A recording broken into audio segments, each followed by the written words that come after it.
পর্যন্ত।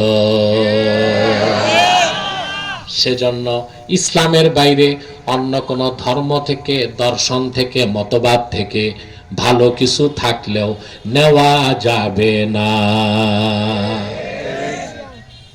তাহলে কি বুঝলাম আমরা? ইন কুনতুম তুহিব্বুনাল্লাহ ফাত্তাবিউনি ইউহিব্বুকুমুল্লাহ। যদি আল্লাহকে ভালোবেসে থাকো, আমি মুহাম্মদ সাল্লাল্লাহু আলাইহি ওয়াসাল্লামের অনুসরণ করো। এই অনুসরণ হতে হবে জীবনের সকল ক্ষেত্রে, ঠিক কিনা? নামাজ, রোজা, হজ, যাকাত, উঠা বসা, রাজনীতি, অর্থনীতি, সমাজনীতি, যুদ্ধনীতি, সংস্কৃতি, শিক্ষা, ইহকালীন কল্যাণ ও পরকালীন মুক্তির জন্য রাসূলুল্লাহ সাল্লাল্লাহু আলাইহি ওয়াসাল্লাম ১৫০০ বছর আগে যে দিন রেখে গেছেন, সে দিনকে বিশ্বাস করতে হবে।